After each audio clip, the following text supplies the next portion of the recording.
Step up to the microphones. Loud and clear. Ready?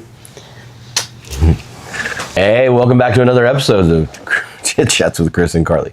Hey, we just thought we'd do some fun stuff today. I'm gonna ask this crazy cat a couple of questions and put her on the spot. So she's got to give you answers to it, and then of course I'll share my answers as well. After you. Okay. Ladies first. Ladies first. Okay, so just 3 questions today, short and sweet, but let's see.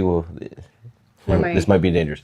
Let's dive into the mind of Carlotta Mergeri. It is a very beautiful place to be.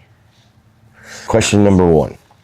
If you could only listen to one song for the rest of your life, what would it be? Now, it's not on repeat. It's not like continuously playing in your head. It's just you turn on the radio, you get in the car, you play your music through your headphones, whatever it is. You only get one song for the rest of your life to listen to.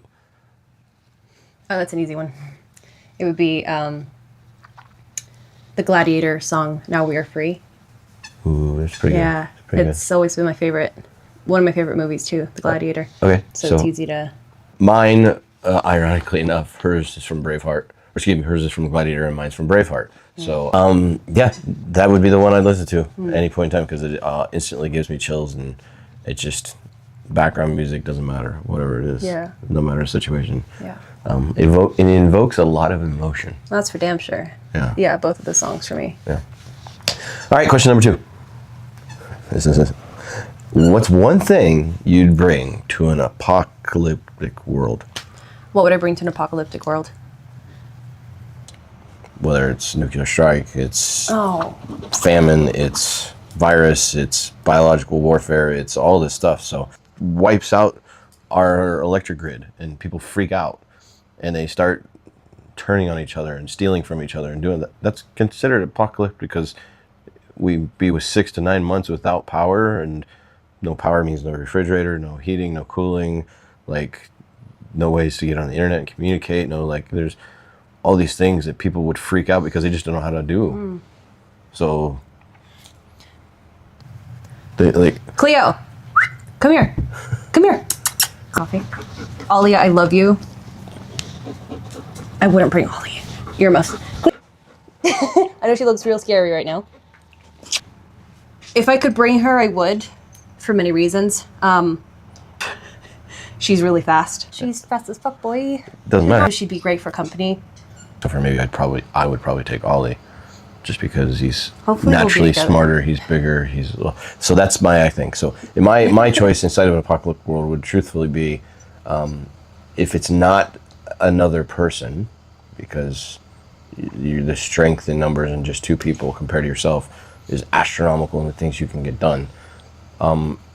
It honestly would be likely a dog or something else that I could not lose a sense of compassion, or that's compassionate to me, that's loyal to me, but also protecting, but also very good at dog gets hungry, they're going to seek out food, they're going to seek out water, so they immediately are helping you meet your needs, find your needs. I can build a bow and arrow, I can build a cutting instrument, I can build a shelter, I can build water storage containers, I can do all these things, I can build weapons to protect myself, but outside of a human being or even man's best friend, a dog. And your first answer is great. I mean, honestly, I would bring Ollie, but he's a big dog. He's a Pyrenees. I got him for a reason because he's a Pyrenees mix. He's a lab mix.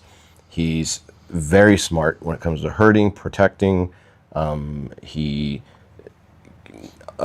is gentle when he needs to be, but he can turn around and be very ferocious too. Well, also, they can alert you if anybody or anything's coming up on you. Yeah, there's so many benefits to having a dog, and it's surprising because even with my background in survival, it's truthfully, I can figure out the rest of it.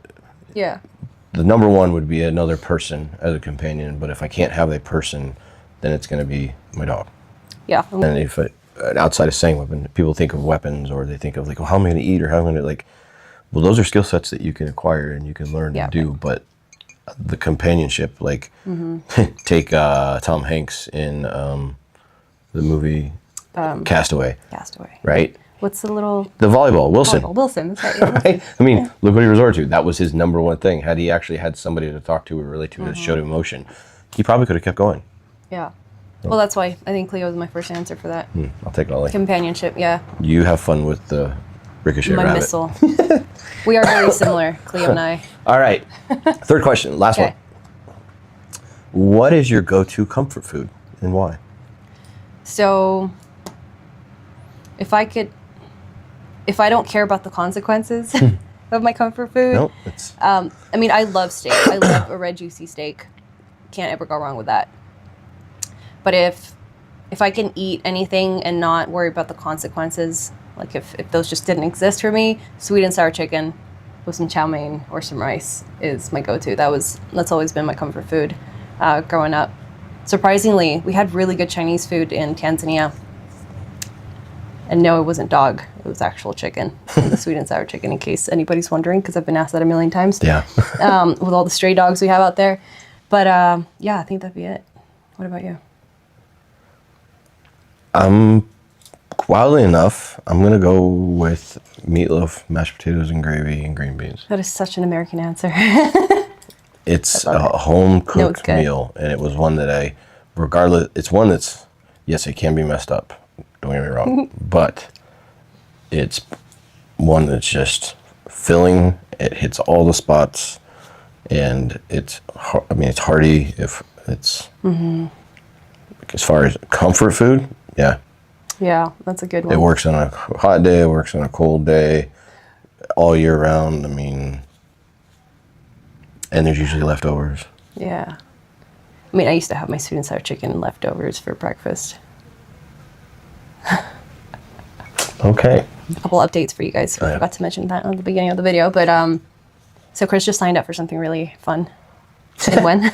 It's all in a matter of perspective, but yes. It'll be fun for me cheering him on. Yeah. I'll be his support. Oh, no, you're not just cheering me on. You are the support crew. I'm the support crew. Crew chief, actually. Cool. I like that. I've been rooting around and trying to figure out what my next hard challenge was going to be. I haven't done one in a while. I'm well overdue. And I thoroughly enjoyed the challenge of ultra racing and long distance runs. And I have many friends that are still in the community doing it. Various different events, and definitely inspired by them. My buddy Chris Olson is getting ready to do an Ironman. Isaac Gilardo, he just finished doing the Leadville Trail 100 for the third time, which is wild. But those are just two examples, and then there's many others. And good friends, I hear their experiences. They always seek out counsel with me, and just living vicariously through them, I was like, all right, it's time to get back in the saddle. So in my hunt and research, I found one that I just recently drove through Zion and Moab, with one of my daughters, to helping her relocate and move. And when I saw this came up, I was like, oh wow, it would be unbelievable, the opportunity to run through or just go through the area and see it from sunrise to sunset. Well, what do you know? There's a 100K Canyons trail run at the end of October. So I went to sign up for it, and they also offer the opportunity to raise funds for charities that are near and dear to your heart. It's something that, it's not a mystery, or, it's known by people, is that I absolutely despise people who hurt children. And I don't think there's any room on earth for them in their capacity. So our rescue, or our charity. Yeah, the charity is combating human trafficking, child sex trafficking, and exploitation. And I thought that even though I can only do so much, but I'm going to do as much as I can. And there's never too little to help or create awareness or support, especially in this capacity, because there's never too much. Yeah. One thing about it is children and their innocence is probably needs to be one of the most protected things on this in this world and on this earth, because their innocence goes away too soon, especially in today's world. But and for somebody else to take that away from them is wrong, especially in the capacity that they're fighting. So any help that I can offer with that, whether it's through funds or awareness or whatever it's going to be, so I signed up for the race and doing it to raise money for support of our rescue to combat child sex trafficking, human trafficking, and exploitation. Yeah, and we'd hugely appreciate your support in any way possible, really, whether it's donating or just sharing. the donation link so that Yeah, your awareness communities makes can a see it. huge difference. So Yeah. On top of that, we have 3 upcoming oh yeah, Eternal Warriors trips and events and retreats and whatnot. One is in October. It's our survival course. yep, 3-day survival 3-day course. survival course. Here in Northern Washington. Yep. The next one is Whitney in November. This will be the first week of November. I think it starts November 6th. Yep. We're going to be on the mountain for 2 to 3 nights. It's a wintertime summit attempt for Mount Whitney. Yeah. So And then in January, not January. End of February. End of Feb, we have our Tanzania trip. It's going to be the 3rd time we're going to be climbing Kilimanjaro. We're going to be doing a safari, part mastermind as well. Some cultural immersion in Moshi, which is where I grew up. I was there for 20 years, so we know the area pretty well. My parents are still out there with my brother.